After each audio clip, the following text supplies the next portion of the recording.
নমস্কার শ্রোতা বন্ধুরা, ঋতুধারা মনোরমা সাধু ইউটিউব চ্যানেলে সকলকে স্বাগত জানাই। আজ একটি চমৎকার গল্প আপনাদের পড়ে শোনাচ্ছি। আজকের গল্পের নাম দাঁত। লিখেছেন সুবিখ্যাত লেখক প্রচেত গুপ্ত। প্রথম কামড়েই খচ করে লাগলো। নিখিল সাঁতরা থমকে গেলেন, খাওয়া বন্ধ করে ভুরু কোঁচকালেন। লাগলো কেন?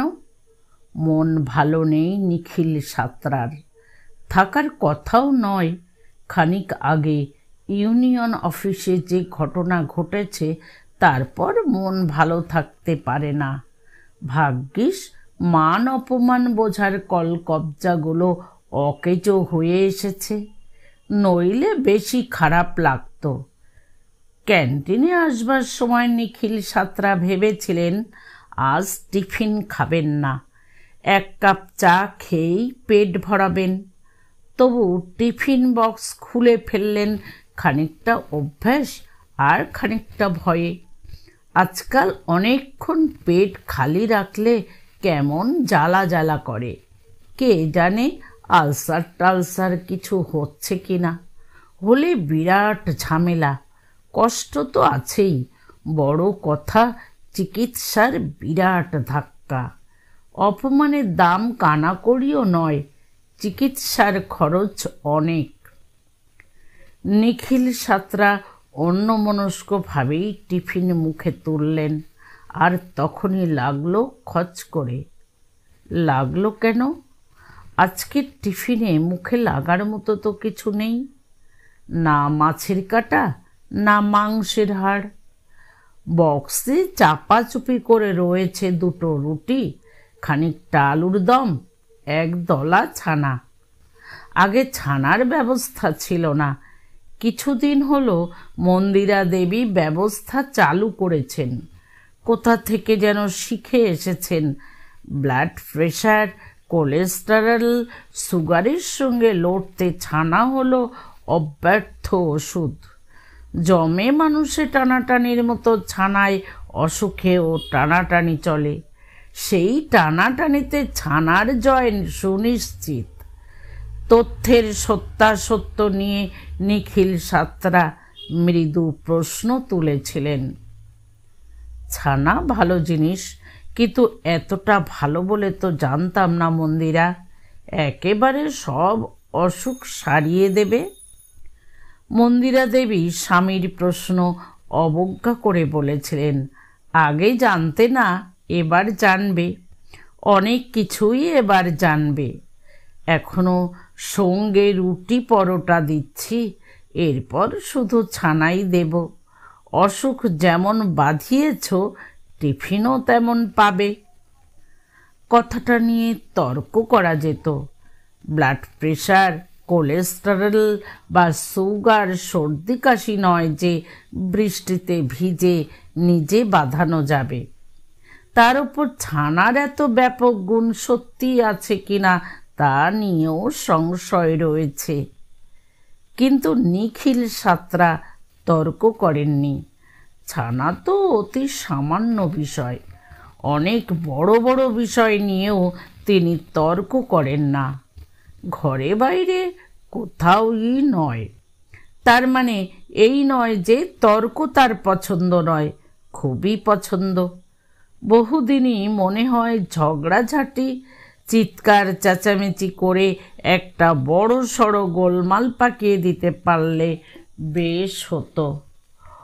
অফিসে তো প্রায় রোজই ইচ্ছে করে অন্যরা সাঁতরাদা প্লিজ এটাও একটু করে দিন বলে ঘাড়ে একটার পর একটা কাজ চাপিয়ে যখন সরে পড়ে, তখন মনে হয় খুব জোর একটা চিৎকার দিই, কেন হে, অফিসটা কি আমার বাপের, নাকি তোমাদের থেকে বেশি বেতন পাই?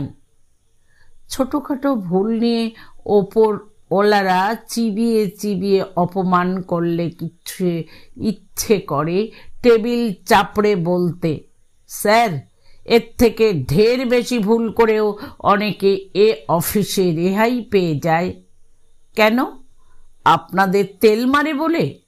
শুধু অফিসে নয়, সংসারেও মাঝে মধ্যে গলা ফাটিয়ে ঝগড়া করতে মন চায়। স্ত্রীর দাপট, মেয়ের অবজ্ঞা, ছেলের তাচ্ছিল্য দেখে কখনো সখনো মনে মনে তিনি প্রস্তুতিও নেন। চোখ মুখ লাল করে হাত পা ছুঁড়ে বলবেন, আমাকে তোমরা পেয়েছোটা কি, ভেবেছোটা কি সবাই? কিছু বলি না বলে? সকাল থেকে মাথার ঘাম ফেলছি, অথচ মানুষ বলেই মনে করো না। কিন্তু শেষ পর্যন্ত করা হয় না। শেষ পর্যন্ত কিছু করতে পারা খুবই কঠিন একটা জিনিস। দীর্ঘ জীবন পার করে এসে নিখিল সাঁতরা অনুভব করেছেন মানুষ আসলে 3 প্রকারের। এক প্রকারের মানুষ সব কিছুতেই শেষ পর্যন্ত যেতে পারে, আর এক রকমের মানুষ যাওয়ার চেষ্টা করে এবং মাঝপথে হুমড়ি খেয়ে পড়ে। আর 3 নম্বর ধরনের মানুষ শেষ পর্যন্ত যেতে পারবো কি পারবো না নিয়ে দোলাচলে পড়ে হাবুডুবু খায়। এই দোলাচল তার মধ্যে এক ধরনের বিশেষ স্বভাব তৈরি করে। এই স্বভাবকে বলা যেতে পারে শামুক স্বভাব, গুটিয়ে থাকা টাইপ। সম্ভবত তিনিও এরকমই গুটিয়ে থাকেন। ব্লাড সুগারের কারণে ছানায় চিনি নেই। চিনিহীন ছানা যে কত বড় অখাদ্য একটা জিনিস যে না খেয়েছে তার পক্ষে বোঝা অসম্ভব। নিখিলবাবু রোজই ভাবেন একটু মুখে দিয়ে বাকিটুকু ফেলে দেবেন, মন্দিরা জানতে পারবে না। ক্যান্টিনের ডাস্টবিনে উল্টে দিলেই হলো। কিন্তু শেষ পর্যন্ত পারেন না, কোনো রকমে গিলে নেন। গিলতে গিলতে বুঝতে পারেন কোনো কিছু রাখার জন্য যেমন জোর লাগে, ফেলে দেওয়ার জন্যও লাগে। দুটোর একটাও তার নেই। কিন্তু আজ মুখে লাগলো কেন? ঠান্ডা হয়ে চিমসে মেরে গেলেও রুটি মুখে লাগার মতো জিনিস নয়। আলুর দমে আলুগুলো একটু শক্তর দিকে, কিন্তু তারা তো আর মাড়িতে কামড় দেবে না। তবে খোঁচাটা লেগেছে মুখের সামনে, নিচের মাড়িতে। ওপরের দাঁত দিয়ে কামড় পড়লে যেমন হয়। সত্যি কথা বলতে কি, এরকম একটা সামান্য আঘাত নিয়ে এতখানি মাথা ঘামানোর কোনো দরকার ছিল না। ঘামাতে হচ্ছে অন্য কারণে। টিফিন খাওয়ার সময় মুখে লাগার ঘটনা আগেও ঘটেছে নিখিল সাঁতরার। বেশি নয়, মাত্র বছরখানেক আগের কথা। তখনও খাবার নিয়ে এরকম কড়াকড়ি শুরু হয়নি। মন্দিরা দেবী টিফিনে একটা মাছের চপ দিয়েছিলেন, বাড়িতে তৈরি মাছের চপ। তাতে কাটা থাকার কথা নয়, তবু কিভাবে যেন সেদিন থেকে গিয়েছিল। ছোট সাইজের জিনিস, আলু টালুর আড়ালে ঘাপটি মেরে ছিল বোধ হয়। 2-এর পর 3 নম্বর কামড়েই বেটা টাগরায় খোঁচা মারল। গোড়াতে পাত্তা দেননি নিখিল সাঁতরা। কাটা ফেলে টিফিন শেষ করেছিলেন হালকা মনে। চা খেলেন, সিগারেট ধরালেন।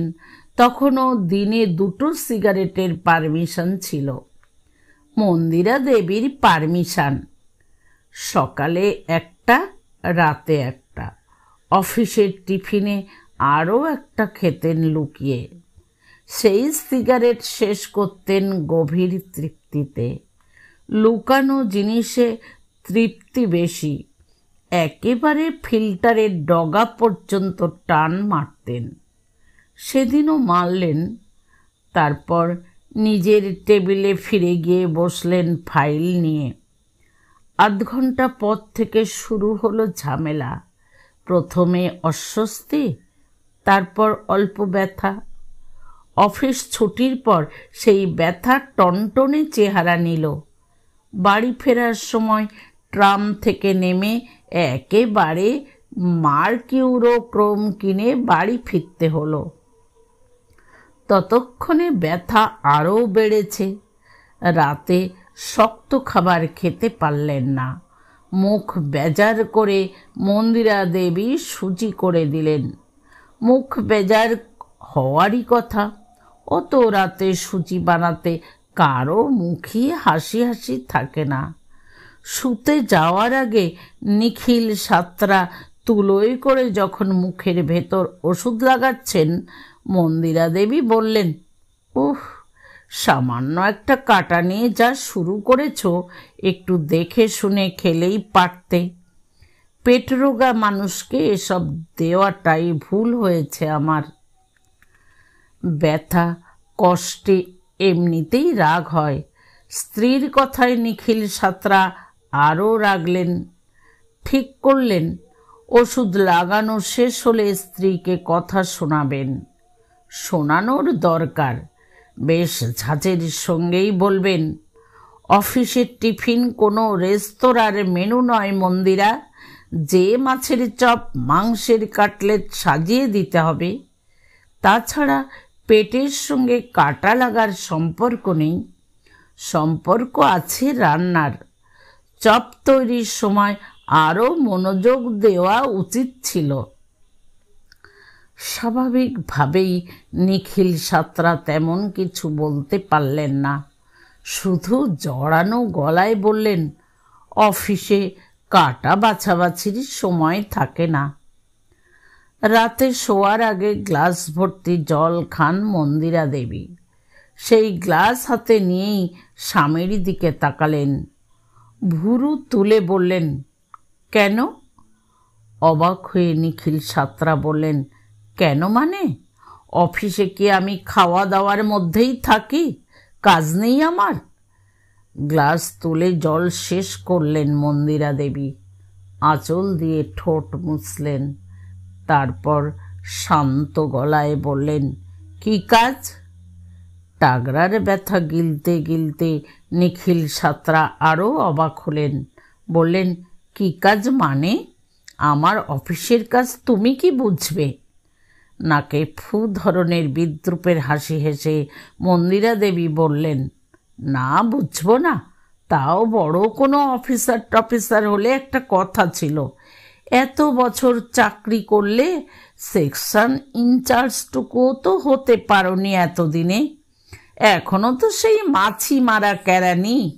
তুমি আমায় কাজের কথা বলো কোন মুখে? এরপরই নিখিল সাতরা চুপ করে যান। দ্রুত গুটিয়ে যান বলাই ভালো। স্ত্রীর কথাটা আর্ধেক সত্যি আর্ধেক মিথ্যে। সেকশন ইনচার্জ হতে পারেননি ঠিকই, কিন্তু একটা প্রমোশন ঝুলে রয়েছে। বড় কিছু নয়, ছোট প্রমোশন। লোয়ার ডিভিশন থেকে এক ধাপ উঠবার প্রমোশন। বছর দুয়েক ধরে হচ্ছে হবে বলেও হচ্ছে না। ফাইলটা গলি গুজিতে কোথাও পড়ে আছে। এতে আশ্চর্য হওয়ার কিছু নেই। যে ফাইলের বাপ মা থাকে না, সে ফাইলে ধুলো মেখে পড়ে থাকাটাই নিয়ম। ফাইলের বাপ মা খুঁজতে অফিস ইউনিয়নের নেতাদের কাছে যেতে হয়। নেতাদের সামনে বসে হাত কসলাতে হয়। হাত কসলানোয় খুশি হলে নেতারা ওপর তলায় চাপ মারে। তখন ওপর তলা নড়ে, ফাইলও নড়ে। নিখিল সাতরা প্রায়ই ভাবেন, এবার একদিন যাবেন, ইউনিয়ন অফিসে গিয়ে দরবার করবেন। সেক্রেটারি এখন তালুকদার। 3 বছর আগেই রিটায়ার করেছেন, কিন্তু কর্মচারী ইউনিয়নের চেয়ার ছাড়েননি। এসব কথা মন্দিরাকে বলে কি লাভ? কোনো লাভ নেই। তার থেকে গুটিয়ে যাওয়াই ভালো। মুখে মাছের কাটার চিনচিনে ব্যথা নিয়ে সেদিন আলো নিভিয়ে শুয়ে পড়েছিলেন নিখিল সাতরা। অন্ধকারে হাঁ করে শ্বাস টেনেছিলেন। অতিরিক্ত অক্সিজেনে যদি একটু আরাম হয়।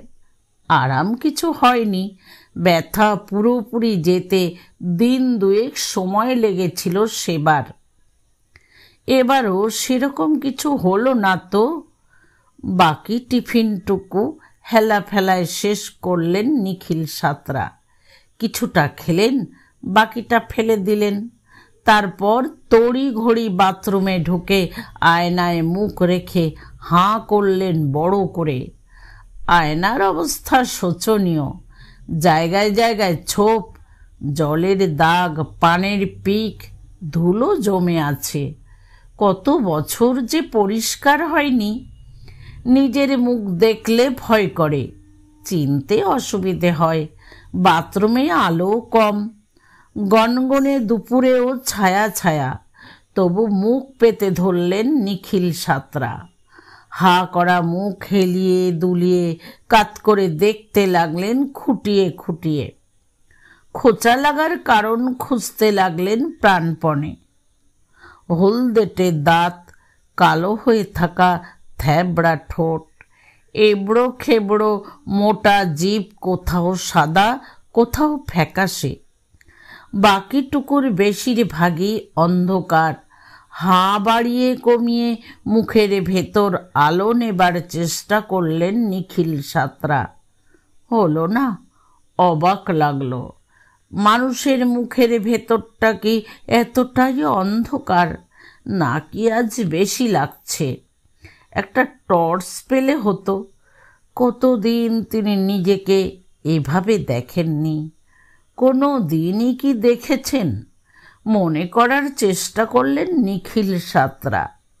কোনো কারণ নেই, তবু মনে করার চেষ্টা করলেন। কিছুই পাওয়া গেল না। টিফিন বক্স ধুয়ে চোখে মুখে জল দিয়ে টেবিলে ফিরে এলেন। কাগজ দিয়ে মুছে ব্যাগে টিফিন বক্স পুরলেন যত্ন করে। রুমাল বের করে মুখ মুছলেন। টেবিলের এক পাশে ঢাকা দিয়ে রাখা গ্লাস তুলে জল খেলেন 2 চুমুক। তারপর খোঁচার কথা ভুলে ফাইলে মন দিতে চেষ্টা করলেন। মন পুরোটা দেওয়া গেল না। মিনিট 20 মধ্যে ক্যাশের বিপুল হালদার টেবিলের সামনে এসে দাঁড়ালো।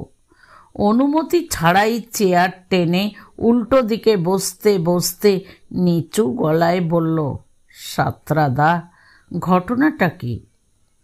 কাজ শুরুতেই ব্যাঘাত পেয়ে একটু বিরক্তই হলেন নিখিল সাঁতরা। বিরক্তি লুকিয়ে বললেন, কোন ঘটনা বিপুল?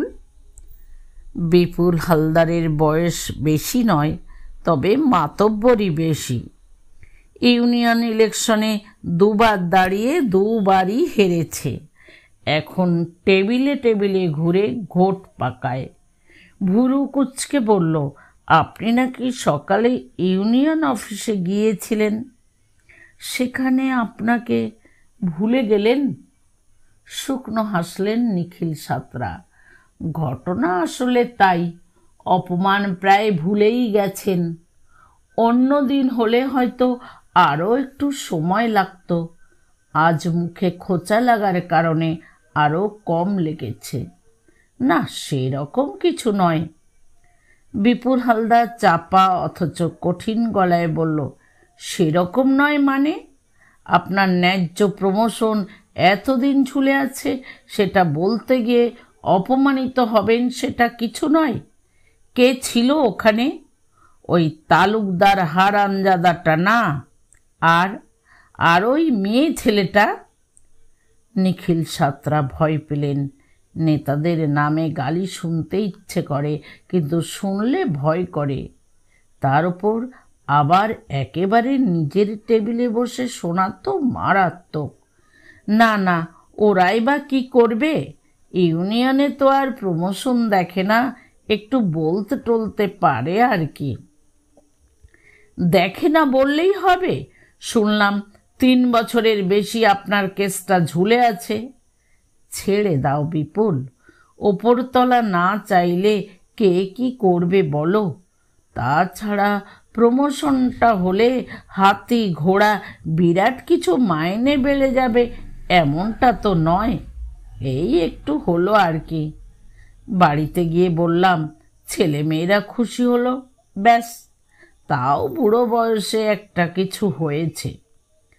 কথা শেষ করে বানিয়ে হাসলেন নিখিল সাঁতরা। বিপুল দাঁতে দাঁত ঘষে বলল, এই ছেড়ে দাও ন্যাকামিটা, এবার ছাড়ুন তো সাঁতরাদা। বেটারা আসলে আপনার কেসটা উঠতেই দেয় না। ম্যানেজমেন্টের সঙ্গে নেগোসিয়েশনের সময় আর পাঁচটা নিয়ে ঘষাঘষি করে। নিখিল সাঁতরা আবার হাসতে চেষ্টা করলেন, পারলেন না। বললেন, বাদ দাও বিপুল, অন্যরা অনেক দিন ধরেই বলছে, তাদেরটাও তো দেখতে হবে। আমারও আগে বলা উচিত ছিল, যাওয়া উচিত ছিল।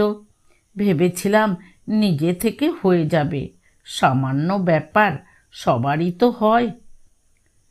টেবিলে আঙুল দিয়ে রাগের টোকা মেরে বিপুল বলল, ঘোড়ার ডিম হয়ে যাবে। পার্সেজের ওই নতুন মেয়েটার কি নাম যেন? রমলা না কমলা? না, পর্ণা রায়। তার কি করে এত অল্প দিনে পরপর দুটো প্রমোশন হয়ে গেল? কিছু জানি না ভেবেছেন? ডিপার্টমেন্টে কোনো কাজ করে না, সারাদিন ইউনিয়নবাজি। শুনেছি তালুকদারের সঙ্গে নটর ঘট আছে, সন্ধ্যের পরও অফিস ঘরে বসে থাকে। জানি না ভেবেছেন? এ কথা সবাই জানে, বেটা বুড়ো। নড়ে চড়ে বসলেন নিখিল সাঁতরা। বাড়াবাড়ি হয়ে যাচ্ছে। এই সব ছেলে ছোকরাদের বাড়াবাড়ি করার ক্ষমতা থাকতে পারে, তার নেই। যদিও আজকের অপমানের ঘটনাটা ওই মেয়েটিকে নিয়েই ঘটেছে না বলে ঘটানো হয়েছে বলাই ভালো। একতলার অফিসে গিয়ে তালুকদারের কাছে কথাটা পেড়েছিলেন তিনি। অনেক বছর আটকে আছে ভাই। আটকে আছে তো আমরা কি করব নিখিল বাবু? ইউনিয়ন তো প্রমোশন ডিমোশন আটকে রাখার মালিক নয়। তবু যদি একটু বলতেন। খুবই লজ্জিত গলায় বললেন নিখিল সাঁতরা। বলতে বলতে ভাবলেন, কেন যে এলাম? আসলে মেয়েটার বিয়ের কথা শুরু করেছে মন্দিরা। দু একটা সম্বন্ধ আসছে, চিঠি চাপাটিও চলছে। উর্মি নাকি তার মাকে বলেছে চিঠিতে বাবা কি করে সেটা ঢাক ঢোল পিটিয়ে লেখার দরকার নেই, চাকরি করে, ব্যাস, এইটুকু লিখেই চেপে যাও। কথাটা পরশু মন্দিরা তাকে ঠাড়ে ঠোরে বলেছেও। যেমন অবাক হন তেমন রাগও হয় নিখিল সাঁতরার। বাপের পয়সায় বড় হয়েছে, বাপের পয়সায় বিয়েও করবে, অথচ পরিচয় দেওয়ার বেলায় লজ্জা। তিনি শান্তভাবে স্ত্রীকে জিজ্ঞেস করেন, তুমি কি বললে? কি আবার বলবো, উর্মি তো বাজে কথা কিছু বলেনি। হাতি ঘোড়া এমন কিছু তো কাজ করো না যে ছেলের বাড়িতে বললে তারা লাফিয়ে উঠবে। তা বলে নিজের বাবার সম্পর্কে অমন বলবে? মন্দিরা ঝাঁঝিয়ে ওঠে, বলে, মেয়েরও তো একটা মান সম্মান আছে, শুধু নিজেরটা দেখছো কেন?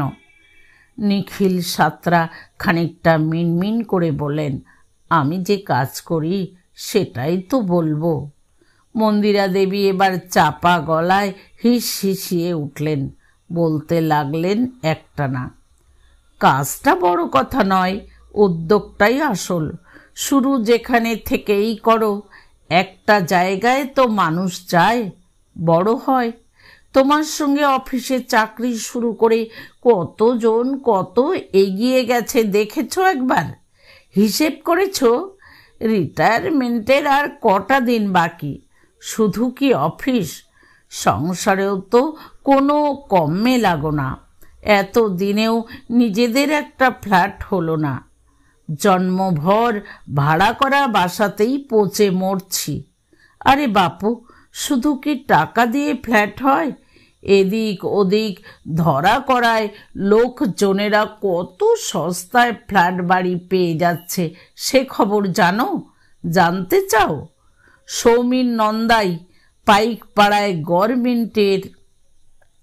যাক, এখন আর বলে কি হবে, ছেলেটা কলেজ শেষ করে বসে আছে 8 মাস।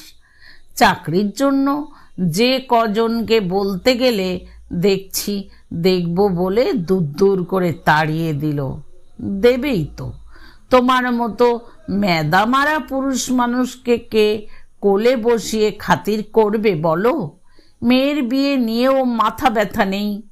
আজকাল সব কিছুতেই সোর্স লাগে, ছেলে খুঁজতেও লাগে। ভালো পাত্র ঘাপটি মেরে থাকে, মাটি খুঁড়ে বের করতে হয়। আমি যেটুকু করার করছি, কিছু বলতে গেলে পালিয়ে পালিয়ে বেড়াচ্ছ। একটা দুটো অভিযোগেই চুপ করে যান নিখিল সাঁতরা। এত দীর্ঘ তালিকা নিয়ম মতো গভীর নৈঃশব্দে চলে যান তিনি। সত্যি তো, মন্দিরা ভুল কিছু বলেনি। নিখিল সাঁতরা সিদ্ধান্ত নিলেন অন্য কিছু না হোক বকেয়া প্রমোশনটা নিয়ে একবার তদবির করে দেখবেন। যদি হয়ে যায়, সামান্য হলেও কিছু তো হলো। উর্মির ভাবি শ্বশুর বাড়িতে না হয় বলা যাবে, মেয়ের বাবার একটা প্রমোশন হয়েছে, তেমন কিছু না, বুড়ো বয়সে। হে হে। এই সিদ্ধান্ত মতোই টিফিনের মুখে ইউনিয়ন অফিসে এসে কাচুমাচু মুখে কথাটা তুলেছেন নিখিল সাঁতরা। তালুকদার সিগারেটে লম্বা টান দিয়ে ঠোঁটের ফাঁকে হেসে বলেন, এই একটুটাই মুশকিল দাদা, আপনি বলছেন একটু দেখুন, অথচ এই একটু দেখতে হলে যে কত পরিশ্রম করতে হয় জানা নেই আপনাদের। আপনার তো মোটে বছর তিনিকের মামলা, 5-10 বছরের কেস নিয়ে জেরবার হয়ে আছি। দেখবেন কটা অ্যাপ্লিকেশন পড়েছে, দেখবেন, নিন দেখুন না। টেবিলের এক পাশে ডাই হয়ে পড়ে থাকা কাগজপত্রে হাত বাড়ান তালুকদার। নিখিল বললেন, না না, তার কোনো দরকার নেই, আপনারা যখন বলছেন আমি বিশ্বাস করছি। ঠোঁটের কোণায় বিদ্রুপের হাসি হাসলেন তালুকদার। এটাই তো সমস্যা নিখিল বাবু, বুড়ো বয়স পর্যন্ত শুধু নিজেরটুকু নিয়েই ব্যস্ত রইলেন। অন্যের কি হলো না হলো ভাবলেন না একবারও। অফিসে লেট করে এলুম, টিফিনে ছানা খেলুম, তারপর বাড়ি চলে গেলুম। এটা করলে কিভাবে চলবে বলুন দেখি? আর 5টা সহকর্মীর কথাও তো ভাবতে হবে, তাই না? নিখিল সাঁতরার মনে হলো তালুকদার যেন এক গালে সপাটে চড় কষালো। সেই চড় পড়ল আর এক গালেও, নারী কণ্ঠের চাপা হাসিতে। এতক্ষণ চোখে পড়েনি, এবার হতচকিতে মুখ ফিরিয়ে তিনি দেখতে পেলেন ঘরের এক কোণায় মেয়েটি বসে আছে। আধো আলো আধো ছায়ায় মুখে আঁচল চাপা দিয়ে হাসছে, ঠাট্টার হাসি। তালুকদারও হাসতে লাগলেন। দেখছেন তো নিখিল বাবু, আমরা কর্মীদের কেমন খবর রাখি, তাদের টিফিন বক্সের ভেতরও আমাদের নজর আছে। শুধু শুধু কি আর এই চেয়ারে বসে আছি এতদিন? বলেন তো, আরও ভেতরের খবর বলতে পারি, বলবো? মেয়েটি হাসতে হাসতে ঝুঁকে পড়ল, খসে যাওয়া আঁচল একই সঙ্গে সামলে এবং না সামলে বলল, উফ তালুকদারদা, আপনি না কিছু পারেন। কান মাথা ঝাঝা করছে নিখিল সাঁতরার। তালুকদার বললেন, একে চেনেন? চিনে রাখুন, পর্ণা রায়। পারচেজে এসেছে বছর 3ও হয়নি। এসেই ইউনিয়নে ঝাঁপিয়ে পড়েছে, রাত দিন পড়ে থাকে। দেখে শিখবার মতো, এরাই আগামী দিনের লিডার। মেয়েটি চেয়ারে হেলান দিয়ে আধো আধো গলায় বলল, কি যে বলেন না তালুকদার দা, তোর লিডার না ছাই হব। যা সত্যি তাই বলছি পড়না, এতে লজ্জা পাওয়ার কিছু নেই। অনেক বুড়ো হাবড়ারা যা পারে না তোমরা তা করে দেখিয়ে দিচ্ছ। নিখিল সাঁতরা মাথা নামালেন। বুড়ো হাবড়া কথাটা যে তার জন্যই বলা সেটা বুঝতে অসুবিধে হওয়ার কিছু নেই। তালুকদার সিগারেটের শেষ অংশটুকু অ্যাশট্রেতে গুজে বললেন, পড়না, একটা কাজ করো তো, এই ভদ্রলোকের কেসটা হ্যান্ডেল করো। শুনলে তো সবই, বেচারি শান্ত শিষ্ট লাজুক মানুষ বলে ডিউ প্রমোশন 3 বছর ঝুলে থাকবে এটা কোনো কথা নয়। ভোকাল মানুষকে নিয়েও যেমন আমাদের চলতে হবে, লাজুক মানুষকে নিয়েও তো চলতে হবে। ইউনিয়ন তো সবার, তাই না? তুমি দেখো নেক্সট মিটিংয়ে এই যেন ফাইলটা পুট আপ করা হয়, ওর কাছ থেকে একটা অ্যাপ্লিকেশন নিয়ে রাখো। নিখিল সাঁতরা মুখ তুলে বললেন, অ্যাপ্লিকেশন কি আজই দেব, এখনই? কনুয়ে পড়া আঁচল কাঁধে তুলে বিরক্তিতে ভুরু কুচকে পড়না রায় বলল, না না, আজ নয়, আজ আমি খুব বিজি, আপনি বরং কাল। থাক, কাল আবার পরপর 2টো মিটিং আছে, একেবারে সোমবারই দিন। তালুকদার সোজা হয়ে বললেন, ব্যাস হয়ে গেল। সোমবার 12টা নাগাদ অফিসে এসে কাগজপত্র দিয়ে যাবেন, দেরি করবেন না। পড়না না থাকলে অপেক্ষা করবেন, থাকবে নাই ধরুন, তবু অপেক্ষা করবেন। ও আবার খুব লেট লতিফ মেয়ে। পড়না না কুচকে বলল, ও মা, লেট না করে উপায় কোথায় তালুকদার দা?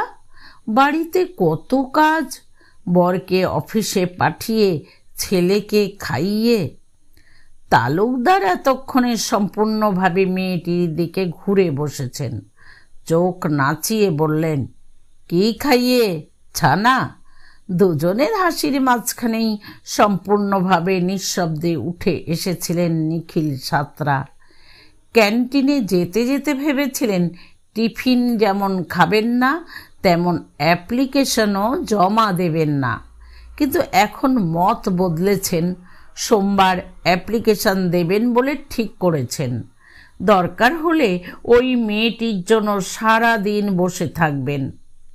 নিখিল সাঁতরা অনুরোধের ঢঙে বললেন, বিপুল, এখন বরং এসব থাক, আমার হাতেও অনেক কাজ, দেখছো তো কতগুলো ফাইল, না দিতে পারলে আবার খিটমিট করবে। বিপুল মুখ বিকৃত করে উঠে দাঁড়ালো, বলল, সারা জীবন ওই খিটখিটের ভয়েই মরুন আপনারা, আমার কি কিছুই নয়। শুনলাম ওই পড়না মেয়েটা নাকি আপনাকে যাচ্ছে তাই করে অপমান করেছে, বলেছে ঘরে এসে বসে থাকবেন, সেই জন্যই বলতে আসা।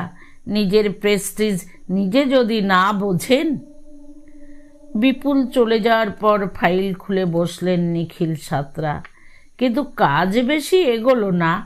4 নম্বর ফাইল দেখার সময়ই মুখে আবার লাগলো। এবার সেই ব্যথা তীক্ষ্ণ, ঠিক যেন কেউ ছুঁচ ফোটালো। চমকে উঠলেন নিখিল সাঁতরা, জিভ দিয়ে বোঝার চেষ্টা করলেন এবং বুঝতেও পারলেন দ্রুত। ওপরের একটা দাঁতের ডগা ছুচালো হয়ে গেছে। আগেকার দিনে ডাক্তাররা রোগীর হাতে প্রেসক্রিপশন ধরিয়েই দায়িত্ব শেষ করতেন, এখন ব্যবস্থা পাল্টেছে। প্রেসক্রিপশনের ওপর নিজের হাতেই তারা ছবি টবি এঁকে সমস্যা বুঝিয়ে দেন। এই ডেন্টিস্ট ভদ্রলোকও তাই করছেন, একটু যেন বেশি করেছেন। সব সময়েই করেন, নাকি আজ বেশি করছেন? টেবিলের উপর ঝুঁকে পড়ে নিখিল সাঁতরা দাঁতের ছবি এঁকেছেন। এলোমেলো স্কেচ, সারি সারি দাঁত, ডাক্তারের মুখ থমথমে। সম্ভবত দাঁতের চিকিৎসকরা রোগীর সামনে হাসেন না। এই হলো মানুষের দাঁত। মোটামুটি এটাই ধরুন কম্পোজিশন। এই সামনের চারটেকে বলে ইনসিজার, পাশের দুটো ক্যানাইন। ইনসিজার দিয়ে আমরা খাবার ছিঁড়তে পারি, আর ক্যানাইন সেই খাবার টুকরো করতে কাজে লাগে। আর এই যে পাশের দুটো দেখছেন, এই দুটো হলো প্রিমোলার, খাবার ক্রাশ করে, ভেঙে ফেলে বলতে পারেন। এদের ফাংশনও খুব জরুরি। পিছনের তিনটে দাঁত ইউজড ফর গ্রাইন্ডিং ফুড, বাংলায় পেশাপেশি বলতে পারেন। আপনার হয়েছে। ডাক্তারের কাছে আসার সিদ্ধান্ত নিখিল সাঁতরা নিজেই নিয়েছেন কাল গভীর রাতে, বাড়ির কাউকে জানাননি। অফিস থেকে ফেরার পর দাঁত সমস্যা নিয়ে বাড়িতে কাউকে কিছু বলেননি, ইচ্ছে করেই বলেননি। বছরখানেক আগের অভিজ্ঞতা ভালো নয়। মাছের চপের কাটা নিয়ে স্ত্রীর কথা শুনতে হয়েছিল। তার ওপর মন্দিরা এখন বিয়ে নিয়ে খুবই ব্যস্ত। দুপুরের পোস্টে আন্দুলের দিক থেকে একটা সম্বন্ধ এসেছে। ছেলের মা চিঠি লিখেছে, ছেলের দুটো ফটোও পাঠিয়েছে, রঙিন আর সাদা কালো ফটো। রঙিন ফটো দেখে উর্মি নাক বেঁকালেও সাদা কালো চেহারা তার পছন্দ হয়েছে। ছেলে ভালো, স্কুল টিচার। ছেলের মা ব্র্যাকেট করে জানিয়েছে মোটা টিউশনি আছে। উর্মির চেহারা তাদের ফটোতে ভালো লেগেছে, এখন একবার চোখে দেখতে চায়। বড় কথা হলো দেওয়া থোয়ার কোনো ব্যাপার নেই, শুধু আন্দুলের বাড়ির দোতলায় ছেলের বউয়ের জন্য একটা ঘর বানিয়ে দিলেই চলবে। ঘরের সঙ্গে অ্যাটাচড বাথ। সেই ঘরের মেঝে মার্বেল হবে না টাইলস বসবে, জানলা একটা না 5টা হবে, বাথরুমে ফিটিংস ওয়েস্টার্ন না দেশি হবে, সবই মেয়ের ইচ্ছে মতো করলে চলবে। এই বিষয়ে ছেলে ট্যাঁফু করবে না। ছেলের মা বাবারও কোনো বক্তব্য নেই। ঘর তৈরির সময় তারা ফিরেও দেখবে না। মন্দিরা দেবী গদগদ হয়ে পড়েছেন, এ তো হীরের টুকরো পাত্র। উর্মি অভিমান করে বলেছে, শুধু পাত্র ভালো বলছো মা, শ্বশুর শাশুড়ি কেমন দেখছো না? কি ভালো, একেবারে নাক গলানো টাইপ নয়। সেটা একবার বলবে না? এই পরিস্থিতিতে দাঁতের ঘটনা বলা যায় না। তাছাড়া একটা দাঁত একটু ছুচালো হয়ে পড়াটা এমন একটা আনন্দঘন পরিবেশে বলার মতো ঘটনাও নয়। রাতে শোয়ার আগে জল খেতে খেতে মন্দিরা দেবী বললেন, প্রভিডেন্ট ফান্ডের টাকার জন্য কালই অ্যাপ্লাই করো, বাকিটা ধার দেনা করতে হবে। এই সুযোগ আমি মরে গেলেও হাতছাড়া করব না, কিছুতেই করব না। কি শুনছ? শুনছি মন্দিরা। মনে তো হচ্ছে না, মুখের ভেতর যেভাবে বনবন করে জিভ ঘোরাচ্ছ, ঘাবড়ে গেলে নাকি? জিভের নড়াচড়া সামলে নিখিল সাঁতরা হাসার চেষ্টা করলেন, বললেন, না, ঘাবড়াবো কেন? আসলে কি? রাগে ভুরু তুললেন মন্দিরা দেবী। না, কিছু নয়। না হলেই ভালো। তোমার মতো মানুষের আসল নকল যত কম থাকে ততই সংসারে মঙ্গল। তখনও ডাক্তারের কাছে যাওয়ার সিদ্ধান্ত নেননি নিখিল সাঁতরা। নিলেন মাঝরাতে, সবাই ঘুমিয়ে পড়বার পর। বালিশের তলায় লুকিয়ে রাখা ছোট্ট টর্চটা নিয়ে বাথরুমে ঢুকলেন পা টিপে টিপে। দরজা আটকে টর্চ জ্বালিয়ে মুখের ভেতর আলো ফেলেই শিউরে উঠলেন, এ কি, একটা তো নয়, দুপাশের দুটো দাঁতেই। ডেন্টিস্ট ভদ্রলোক একটু দম নিয়ে বললেন, আপনার এই ক্যানাইন দুটোতে সমস্যা হয়েছে। বাংলায় এদের আমরা বলি সদন্ত। সমস্যাটা খানিকটা আনইউজুয়াল, অন্তত আমি তো কখনো দেখিনি। It's does not matter. চিকিৎসা ক্ষেত্রে অনেক কিছুই প্রথম দেখতে হয়, অভিজ্ঞতার মধ্যে চলাটাই বড় কথা। এতটা বলে ডাক্তার একটু চুপ করলেন। নিখিল সাঁতরা পলকহীন চোখে বললেন, সমস্যাটা কি ডাক্তারবাবু? ডাক্তার নিজের আঁকা ছবি থেকে মুখ তুলে বললেন, দুটো দাঁতই হঠাৎ করে অন্যদের থেকে খানিকটা লম্বা হয়ে গেছে। শুধু তাই নয়, এদের মুখ দুটোও দেখলাম সরু, অনেকটা নিডল শেপড, মানে ছুঁচের মতো হয়ে গেছে। তাছাড়া আরও একটা ব্যাপার আছে, যদিও আমি শিওর নই, এক্স রে করে দেখতে হবে। মনে হচ্ছে দাঁত দুটোর ভেতরে একটা ফাঁপা অংশ তৈরি হয়েছে, পাইপের মতো। নিখিল সাঁতরার মনে হলো শরীরটা একটু কাঁপছে। তিনি দু হাতে টেবিলের কোণা চেপে ধরলেন। ডাক্তার ভদ্রলোক এই প্রথম হাসলেন, সুন্দর হাসি। দাঁতের ডাক্তারের হাসি কি সবসময় সুন্দর? চিন্তা করবেন না মিস্টার সাঁতরা, ড্রাকুলার দাঁত বলে কিছু হয় না, ওটা কল্পনা মাত্র। আমার ধারণা ক্যালসিয়ামের কোনো রকম আনইউজুয়াল গ্রোথের কারণেই। যাই হোক, এখন আমাদের সামনে অপশান দুটো।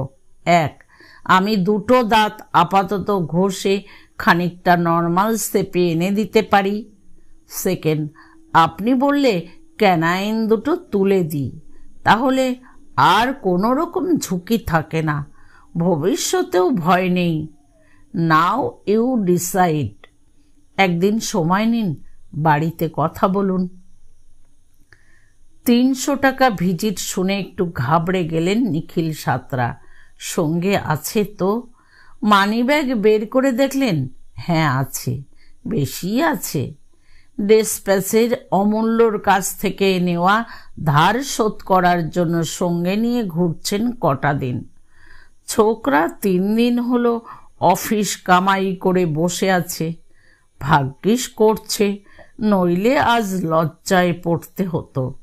সুন্দর হাসির ডাক্তার একটা আধময়লা 100 টাকার নোট বদলে নিতে নিতে বললেন, সিদ্ধান্ত নিতে দেরি করবেন না, যতই হোক ঝামেলাটা অন্যরকম। দেরি করলেন না নিখিল সাঁতরা। ট্রামের সেকেন্ড ক্লাস কামরার ভিড়ে ছাতা, ব্যাগ, টিফিন বাক্স সামলাতে সামলাতে সিদ্ধান্ত নিয়েই ফেললেন, থাক না দাঁত দুটো, ক্ষতি কি? শেষ পর্যন্ত যদি কোনো দিন কাজে লাগে। আজ বরং অফিসে পৌঁছেই একবার ইউনিয়নের ঘরে যাবেন। তালুকদারকে ঠান্ডা গলায় বলবেন, থাক, আমার ফাইলটা নিয়ে আপনাদের ব্যস্ত হতে হবে না। এখন মনে হচ্ছে বিষয়টা আমি নিজেই বুঝে নিতে পারবো। খারাপ মানুষকে ঠান্ডা গলায় সব থেকে বেশি ভয় পাওয়ানো যায়। নিখিল সাঁতরা ট্রামের দোলনি সামলাতে সামলাতে নিজের মনেই হাসলেন। জিভ দিয়ে উঁচু হয়ে আসা দাঁত দুটোকে স্পর্শ করলেন গোপনে। আদরের স্পর্শ গোপনেই করতে হয়। গল্পটি শারদিয়া বর্তমান 2009 প্রকাশিত। বন্ধুরা, গল্পটা এখানেই শেষ হলো। যারা প্রথম থেকে শেষ পর্যন্ত গল্পটি শুনলেন তাদেরকে অনেক ধন্যবাদ। আবার দেখা হচ্ছে ঠিক আগামীকাল বিকেল 5টায়।